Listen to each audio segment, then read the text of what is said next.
Hi all, welcome back to my channel homely vlogs and recipes. Friday ವ್ಲಾಗ್ನ start ಮಾಡ್ಕೊಂಡಿದ್ದೀನಿ. ಬೆಳಗ್ಗೆ ಬಟ್ಟೆಗಳನ್ನೆಲ್ಲ ವಾಶ್ಗೆ ಹಾಕ್ಕೊಂಡಿದ್ದೀನಿ. ನಾನು ಫ್ರೈಡೇ ಬಟ್ಟೆಗಳು ಹೋಗಿರೋದು ತುಂಬ ಕಡಿಮೆ. ಬಟ್ಟೆಗಳು ಜಾಸ್ತಿ ಇದ್ದ ಕಾರಣ ನಾನು ಬೆಳಗ್ಗೆ ಬಟ್ಟೆಗಳನ್ನ ವಾಶ್ಗೆ ಹಾಕ್ಬಿಟ್ಟಿದ್ದೀನಿ. ಮತ್ತು ದೇವ್ರ ಮನೆಯೆಲ್ಲ ಕ್ಲೀನ್ ಮಾಡಿಕೊಂಡು ಪೂಜೆ ಕೂಡ ಮುಗಿಸ್ಕೊಂಡೆ. ಬೆಳಗ್ಗೆ ಪೂಜೆ ಎಲ್ಲ ಆಯಿತು. ಸ್ವಲ್ಪ ಕೋಲ್ಡ್ ಆಗಿತ್ತು. ಕಾಫಿ ಮಾಡ್ಕೊಂಡು ಕುಡಿಯೋಣ ಅಂತ ಹೇಳಿ ಸ್ಟ್ರಾಂಗಾಗಿ ಕಾಫಿನ ಮಾಡಿದ್ದೆ. ಕಾಫಿ ಎಲ್ಲ ಕುಡ್ದಾದ್ಮೇಲೆ ಅಂದರೆ ತಿಂಡಿ ಕೆಲಸನ ಮಾಡ್ಕೊಳ್ತಾ ಇದ್ದೀನಿ. ತಿಂಡಿಗೆ ನಾನಿಲ್ಲಿ ವಾಂಗಿಬಾತ್ ಮಾಡಿದ್ದೆ. ದಿನ ಏನಾದರೂ ಮಾಡಲೇಬೇಕಲ್ವ ಮಕ್ಕಳಿಗೆ, ಅದಕ್ಕೋಸ್ಕರ ವಾಂಗಿಬಾತ್ ಬದನೆಕಾಯಿ ಇತ್ತು ಮನೆಯಲ್ಲಿ. ಸರಿ ವಾಂಗಿಬಾತ್ನೇ ಮಾಡಿಬಿಡೋಣ ಅಂತ ಹೇಳಿ ವಾಂಗಿಬಾತ್ ಮಾಡಿದ್ದೆ. ಖಾರವಾಗಿ ತುಂಬ ಚೆನ್ನಾಗಿತ್ತು ಅಂತ ಹೇಳ್ಬೋದು. ಮತ್ತು ಮಧ್ಯಾಹ್ನದ ಅಡುಗೆಗೆ ನಾನಿಲ್ಲಿ ಬಿಳಿ ಅಳಸಂದೆ ಕಾಳಿನ ಹುಳಿ ಸಾಂಬಾರು ರೆಸಿಪಿನ ಶೇರ್ ಮಾಡ್ತಾಯಿದ್ದೀನಿ. ದಿನ ಬೇಳೆ ಸಾಂಬಾರು, ಸೊಪ್ಪು ಸಾಂಬಾರು ಅಂತ ತಿಂದು ಬೋರ್ ಆಗಿರುತ್ತಲ್ವ. ಈ ಥರ ಸಾಂಬಾರು ಮಾಡಿಕೊಂಡ್ರು ತುಂಬ ಟೇಸ್ಟಿಯಾಗಿರುತ್ತೆ ಅಂತ ಹೇಳ್ಬೋದು. ಸಾಂಬಾರು ಅಥವಾ ಗೊಜ್ಜು ಏನಾದರೂ ಹೇಳ್ಬೋದು. ಸ್ವಲ್ಪ ಗಟ್ಟಿಯಾಗಿ ಮಾಡಿದ್ದೆ ನಾನು, ಚಪಾತಿಗೂ ಕೂಡ ಚೆನ್ನಾಗಿರುತ್ತೆ ಅಂತ ಹೇಳಿ. ನೀವು ಕೂಡ ಟ್ರೈ ಮಾಡಿ, ತುಂಬ ಚೆನ್ನಾಗಿರುತ್ತೆ. ನಮ್ಮ ಮನೆಯಲ್ಲಿ ಬಿಳಿ ಅಳಸಂದೆ ಕಾಳನ್ನು ತೊಗೊಂಬಂದು ತುಂಬ ದಿನ ಆಗಿತ್ತು, ನಾನು ಮಾಡೇ ಇರಲಿಲ್ಲ. ಅದಕ್ಕೆ ಇವತ್ತು ಅದರ ರೆಸಿಪಿನ ಶೇರ್ ಮಾಡ್ತಾಯಿದ್ದೀನಿ. ಒಂದು 2 ಕಪ್ಪಷ್ಟು ಬಿಳಿ ಅಳಸಂದೆ ಕಾಳನ್ನು ತೊಳೆದು ಇಲ್ಲಿ ಸ್ವಲ್ಪ ನೀರು ಹಾಕಿ ಒಂದು ಅರ್ಧ ಸ್ಪೂನ್ ಎಣ್ಣೆನ ಹಾಕಿ ನಾನಿಲ್ಲಿ ಬೇಯಕ್ಕೆ ಇಟ್ಕೊಳ್ತಾ ಇದ್ದೀನಿ. ಒಂದು 3ರಿಂದ 4 ವಿಜಿಲ್ ಬಂದರೆ ಕೂಗ್ಸಿದ್ರೆ ಸಾಕಾಗುತ್ತೆ. ನಿಮಗೆ ಅಳಸಂದೆ ಕಾಳು ಚೆನ್ನಾಗಿ ಬೆಂದೋಗುತ್ತೆ. ಇಲ್ಲಿ ನಾನು ಒಂದು ಪ್ಯಾನಲ್ಲಿ 1 ಟೇಬಲ್ ಸ್ಪೂನಷ್ಟು 1.5 ಟೇಬಲ್ ಸ್ಪೂನಷ್ಟು ಆಯಿಲ್ನ ಹಾಕಿದ್ದೀನಿ. ಒಂದು ದೊಡ್ಡ ಸೈಜ್ ಈರುಳ್ಳಿನ ನಾನಿಲ್ಲಿ ಫ್ರೈ ಮಾಡ್ಕೊಳ್ತಾ ಇದ್ದೀನಿ. ಈರುಳ್ಳಿ ಬೆಳ್ಳುಳ್ಳಿನ ಫ್ರೈ ಮಾಡಿಕೊಂಡು ನೀವು ಈ ಸಾಂಬಾರಿಗೆ ಉಪಯೋಗಿಸೋದ್ರಿಂದ ತುಂಬ ಟೇಸ್ಟ್ ಕೊಡುತ್ತೆ ಅಂತ ಹೇಳ್ಬೋದು. ಹಸಿ ಈರುಳ್ಳಿ ಬೆಳ್ಳುಳ್ಳಿನೂ ಕೂಡ ಹಾಕ್ಕೊಂಡು ಹಾಗೆ ರುಬ್ಕೊಳ್ಬೋದು. ನಾನಿಲ್ಲಿ ಈರುಳ್ಳಿ ಬೆಳ್ಳುಳ್ಳಿನ ಫ್ರೈ ಮಾಡಿಕೊಂಡು ಯೂಸ್ ಮಾಡ್ಕೊಳ್ತಾ ಇದ್ದೀನಿ ರುಬ್ಬೋದಕ್ಕೆ. ತುಂಬ ಟೇಸ್ಟಿಯಾಗಿರುತ್ತೆ, ನೀವು ಕೂಡ ಟ್ರೈ ಮಾಡಿ.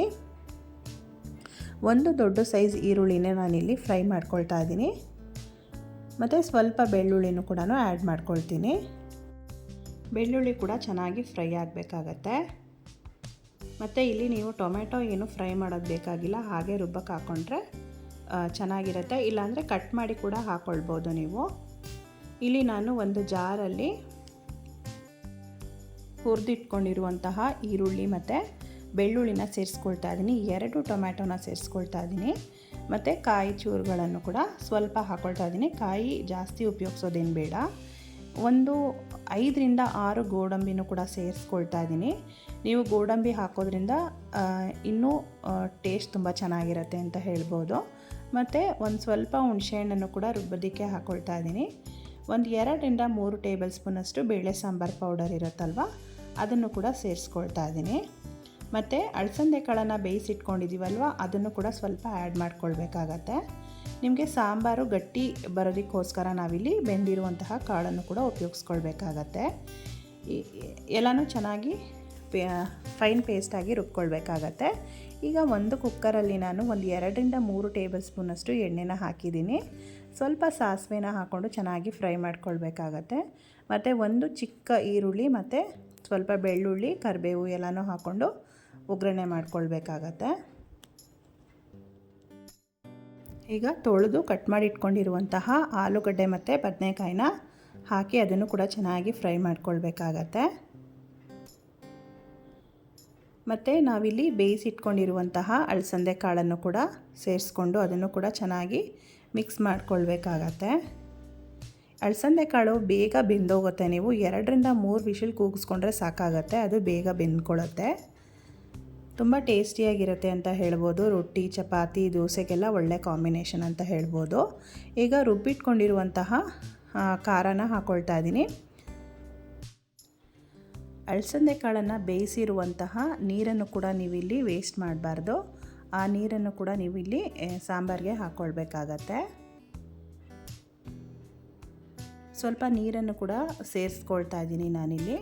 ಸ್ವಲ್ಪ ಗಟ್ಟಿಯಾಗಿ ಮಾಡಿಕೊಂಡ್ರೆ ಸಾಂಬಾರು ನಿಮಗೆ ಮುದ್ದೆಗೆ, ಚಪಾತಿಗೆಲ್ಲ ಚೆನ್ನಾಗಿರುತ್ತೆ. ಎಲ್ಲ ಚೆನ್ನಾಗಿ ಮಿಕ್ಸ್ ಮಾಡ್ಕೊಂಡಾದಮೇಲೆ ರುಚಿಗೆ ತಕ್ಕಷ್ಟು ಉಪ್ಪನ್ನು ಕೂಡ ಆ್ಯಡ್ ಮಾಡ್ಕೊಳ್ಬೇಕಾಗತ್ತೆ. ಈಗ ನಾವು ಕಾಳನ್ನ ಆಲ್ರೆಡಿ ಬೇಯಿಸ್ಕೊಂಡಿರೋದ್ರಿಂದ ನೀವು ಲಿಡ್ನ ಕ್ಲೋಸ್ ಮಾಡೋ ಅವಶ್ಯಕತೆ ಇರೋದಿಲ್ಲ. ಹಾಗೆ ಒಂದು ತಟ್ಟೆಯನ್ನು ಮುಚ್ಚಿ ನೀವು ಚೆನ್ನಾಗಿ ಬೇಯಿಸ್ಕೊಳ್ಬೇಕಾಗತ್ತೆ. ಆಲೂಗಡ್ಡೆ ಬದನೆಕಾಯನ್ನು ಹಾಕಿರ್ತೀವಲ್ವ, ಅದು ಚೆನ್ನಾಗಿ ಬೇಯೋ ಗಂಟ ನಾವು ಸಾಂಬಾರನ್ನ ಕುದಿಸ್ಕೊಂಡ್ರೆ ನಿಮಗೆ ಬಿಳಿ ಅಲಸಂದೆ ಕಾಳಿನ ಸಾಂಬಾರು ರೆಡಿಯಾಗಿ ಹೋಗುತ್ತೆ. ತುಂಬ ಟೇಸ್ಟಿಯಾಗಿತ್ತು. ನೀವು ಕೂಡ ಟ್ರೈ ಮಾಡಿ. ನಾನು ಈ ಸಾಂಬಾರು ಜೊತೆಗೆ ರೈಸ್ನ ಮಾಡಿದ್ದೆ. ಮುದ್ದೆ ಕೂಡ ಮಾಡ್ಕೊಳ್ಬೋದು. ಆಗಲೇ ಹೇಳಿದಾಗೆ ಚಪಾತಿ, ದೋಸೆ, ಇಡ್ಲಿಗೆಲ್ಲ ತುಂಬ ಒಳ್ಳೆ ಕಾಂಬಿನೇಷನ್ ಅಂತ ಹೇಳ್ಬೋದು. ನಾನಿಲ್ಲಿ ರೈಸ್ ಜೊತೆಗೆ ಸರ್ವ್ ಮಾಡ್ತಾಯಿದ್ದೀನಿ. ನೀವು ಕೂಡ ಟ್ರೈ ಮಾಡಿ ಅಂತ ಹೇಳ್ತೀನಿ. ಮತ್ತು ಇನ್ಸ್ಟಾಗ್ರಾಮ್ ಪೇಜಿಂದ ನಾನಿಲ್ಲಿ ಒಂದು ಸ್ಯಾರಿನ ತೊಗೊಂಡಿದ್ದೀನಿ ಆನ್ಲೈನಲ್ಲಿ. ತುಂಬ ಚೆನ್ನಾಗಿದೆ ಅಂತ ಹೇಳ್ಬೋದು. ನಾನು ಸೆಕೆಂಡ್ ಟೈಮ್ ಈ ಸ್ಯಾರಿನ ಆರ್ಡ್ರ್ ಮಾಡಿರೋದು. ಕ್ವಾಲಿಟಿ ವೈಸ್ ಹೇಳಬೇಕು ಅಂದರೆ ಸ್ಯಾರಿ ತುಂಬ ಚೆನ್ನಾಗಿದೆ, ಸಾಫ್ಟಾಗಿದೆ ಮೆಟೀರಿಯಲ್ ಕೂಡ. ಅಲ್ಲಿ ಏನು ಕಲರ್ ತೋರಿಸಿದ್ರೋ ಅದೇ ಕಲರ್ನ ಅವರು ಕಳಿಸಿದ್ದಾರೆ. ಕಲರ್ ಏನೋ ಡಲ್ ಅಂತ ಹೇಳೋ ಹಾಗಿಲ್ಲ, ತುಂಬ ಚೆನ್ನಾಗಿದೆ ಅಂತ ಹೇಳ್ಬೋದು. ನನಗಂತೂ ತುಂಬ ಇಷ್ಟ ಆಯಿತು. ಮೆಟೀರಿಯಲ್ ಕೂಡ ಸಾಫ್ಟಾಗಿದೆ ಮತ್ತು ಬ್ಲೌಸ್ ಕೂಡ ಅಷ್ಟೇ ತುಂಬ ಚೆನ್ನಾಗಿ ಬಂದಿದೆ. ಯಾವ ಇನ್ಸ್ಟಾಗ್ರಾಮ್ ಪೇಜಲ್ಲಿ ನಾನು ಇದನ್ನು ಶಾಪ್ ಮಾಡಿರೋದು ಅಂತ ನೀವು ತಿಳ್ಕೊಬೇಕು ಅನಿಸಿದ್ರೆ ಖಂಡಿತವಾಗಿಯೂ ನೀವು ನನಗೆ ಕಮೆಂಟ್ ಮುಖಾಂತರ ಕೇಳ್ಬೋದು. ವಿಡಿಯೋ ಇಷ್ಟ ಆದರೆ ಲೈಕ್ ಮಾಡಿ, ಶೇರ್ ಮಾಡಿ, ಕಮೆಂಟ್ ಮಾಡಿ. ಇನ್ನೂ ಸಬ್ಸ್ಕ್ರೈಬ್ ಆಗಿಲ್ಲ ಅಂದರೆ ಪ್ಲೀಸ್ ಸಬ್ಸ್ಕ್ರೈಬ್ ಮಾಡ್ಕೊಂಡು ನೋಡಿ. Thank you.